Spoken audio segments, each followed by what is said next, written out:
arc of your career is like, how much thought have you put into, I was just talking to my producer about this before we started talking, that there is a type of Jew that is completely compelled and immersed in black culture. I don't know if it goes both ways. I don't feel like it does, but there's certainly, Jewish blues players, and then also Jewish blues and Jewish music intellectuals and Jewish civil rights proponents. I mean, the Jews have been, enmeshed with the black experience for a long time in America. And where do you think that comes from? Have you put serious thought into that? No. And the reason I haven't is, no, honestly. Am I wrong? No.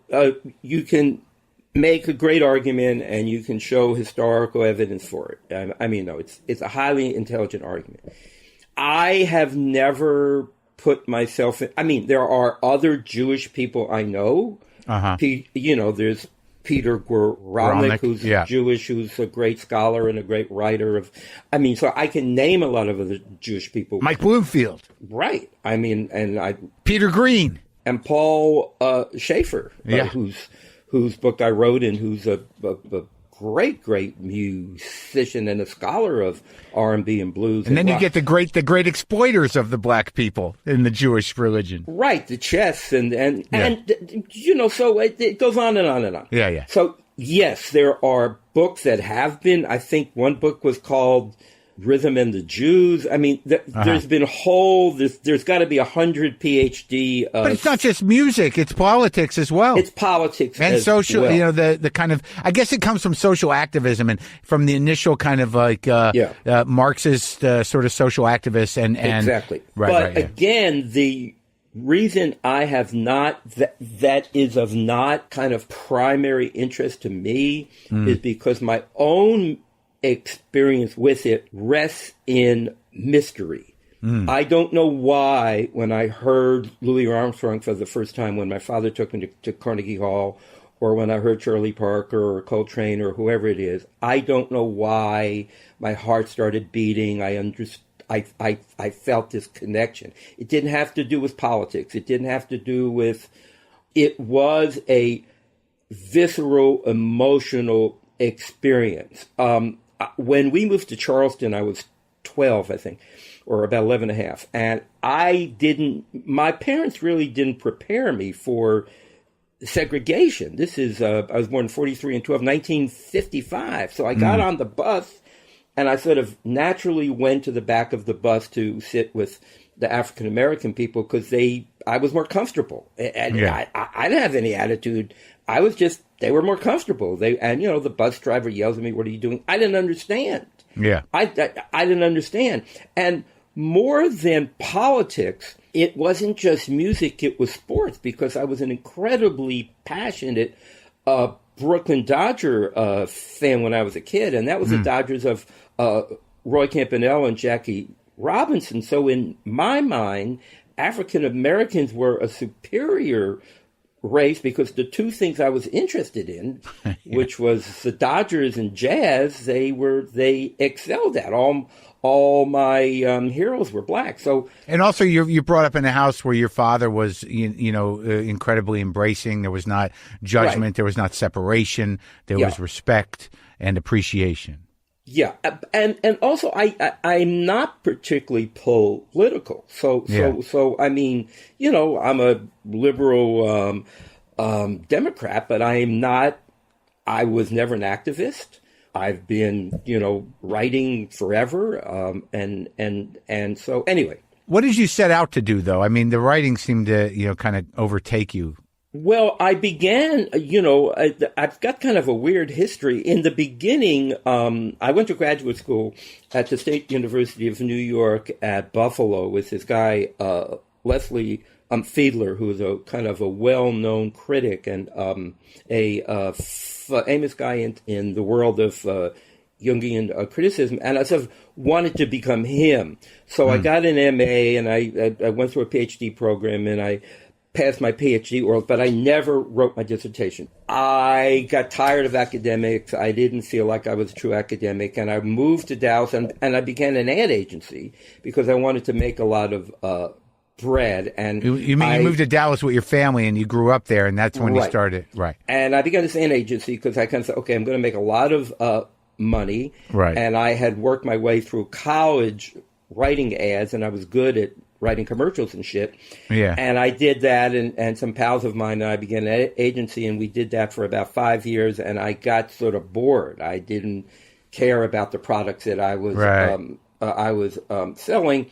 And so that's when I began to think about chasing after Ray Charles. I went to the library. I saw there was no biography or autobiography. What was that moment, though? I mean, it's like it was there that you decided. I mean, at some point you're tired, you're bored with your life as an advertising agent. Then out of nowhere, you're like, Ray Charles is my ticket. Well, here's why. Because, and that's why, again, I'm kind of grateful for everything. I'm a good salesman, and I can hustle. And advertising showed me that I could hustle. So I just looked at him as a potential client. But you loved him. I loved him, and I didn't love the products I was advertising, but right. But you decided you wanted to write about. Did you want to be his friend? Did you want to meet him? You decided I wanted to write his biography and win the Pulitzer Prize. But then I met an agent who told me his biography is not as commercial as his autobiography. And I told him, I don't care. I've got to win the Pulitzer Prize and be a biographer, because I didn't even know what the fuck. Because you wanted your dad to be proud of you. Exactly. Yeah. And then the agent asked me a question that changed my life. And the question was, what book would you rather read? A book about his life written by an egghead like you? Yeah. Or a book in his own voice telling about his life? And I said, I would much rather read the book in his own voice. So then the agent said to me, write the book you want to read, not the book that you believe you should write. And that changed everything. And even today, I continue to write the books I want to read. Right. So, but this whole compulsive kind of process of chasing down Ray Charles. Very compulsive. Yeah, but it was like, it became the main object of your life. And high on pot. And I mean, I was nuts. I mean, I checked into the Hot Sheet Motel on Washington Boulevard across the street from his office.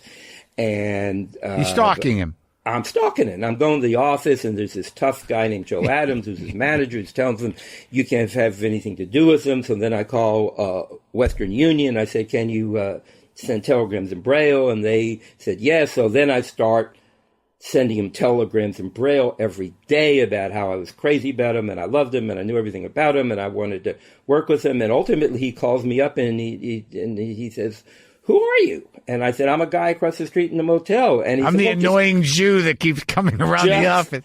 Just come over. And I knew once I got in a room with him, he would feel me, and he did. He could really feel my heart. He could feel my spirit.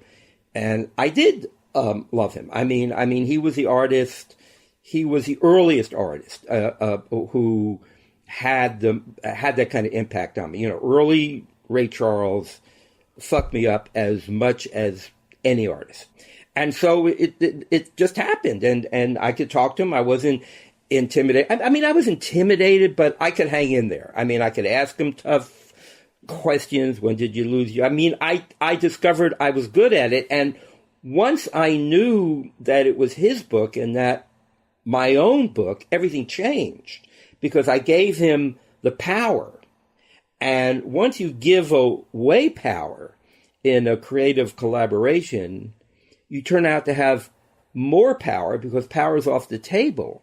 And people are more willing to give and take and be free in the discussions. I get that, but in that moment, where you finally, sit down with Ray Charles, or you sit down, as you got the hang of it. Yeah. You Smokey Robinson, B.B. King, Etta James, Aretha, all these people, all the way, Buddy Guy, you wrote about everybody. And then, but I have to assume in that moment, a guy like you, who's got, your boundaries probably weren't great, your sense of self not great, so your ability to kind of almost in a innately symbiotic and codependent way to lock into somebody who was, a self-centered but amazingly giving artist was probably almost innate. Like you probably became an appendage fairly quickly, no? Yes, and also helped again by advertising, because in advertising, where I did well, you have a client, and the client's in charge, and you learn the job is to please the client. So I'm coming out of advertising. Now, the academic part was helpful in that I knew literature to an extent. I mean, I knew. But you wanted to be close to Ray Charles. I wanted to be close to him, and I also wanted him to know he didn't have to be scared of me, because these people have been interviewed a zillion times. I know. By journalists who twist their words and they're angry at the press. And I kept on telling them, man, this is your book. And the truth is, we translated it into Braille, and he put his, hands over the Braille, and he made changes, and he was a great editor because he was a brilliant guy. He was a brilliant, brilliant guy. But he was like he was willing, not unlike, I mean, there's different degrees of caginess on behalf of people, public people. Right. But it sounded like Ray, was willing to engage you and trust you. And when you did, present him with a book that was written in his voice by him with you, he was okay with it, even with the darker elements. Exactly, because he didn't give a shit. In other words, he was a guy who was so confident about who he was. Right. And arrogant. I mean, to a degree. He knew he was great. And he was the most confident guy I've ever met, as opposed to, Marvin Gaye was the opposite. He was completely insecure. But the first book, Brother Ray, that was a big book, right? And, it did well. Did they base the movie on it? Yeah, they did, but it's a whole long story. It's You mean they screwed you? It's just a long story that doesn't have a happy. That's not a particularly interesting Hollywood story that you've heard zillion of them. But okay. But all right, so you do Ray, and then you think you're going to start just you're going to be the guy. Exactly. That does the helps these guys ghostwrite their stories. Nothing happens. Exactly. Yeah.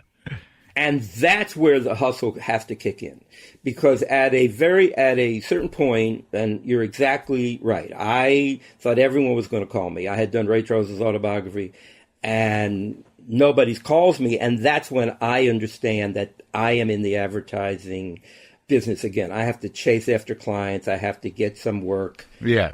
I got to chase after Marvin Gaye. I got to chase after the Neville Brothers. I got to chase after this one and that one. And at a certain point, Mark, I also realized I enjoyed the chase. I mean, you are vulnerable in that you don't like to be rejected, but I can take the rejection. I mean, it ain't going to kill me. And also, I knew Ray gave me a lot of confidence, because he's a tough, he was a tough cookie. I mean, really tough guy. Yeah. And not particularly cordial. And so, when I finally got Marvin Gaye, who happened after Ray, it was the opposite. Like, Ray was sort of the tough uncle who was very sort of demanding, and you have to be on your toes.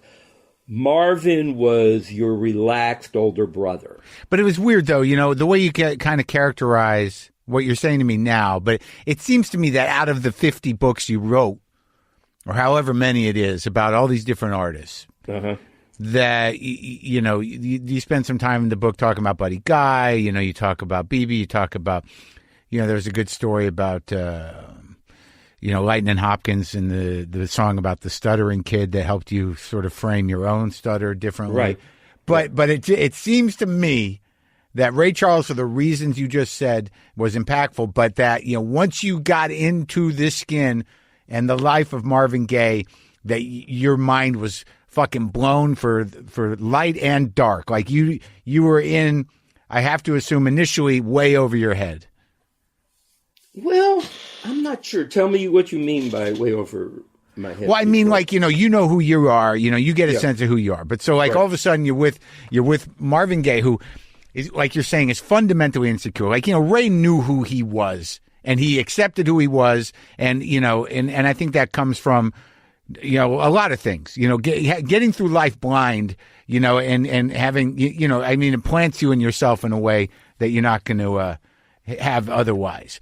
and also being a great artist. But Marvin being fundamentally shattered, insecure, a broken person, with deep, deep-seated conflicts around sexuality, around his parents.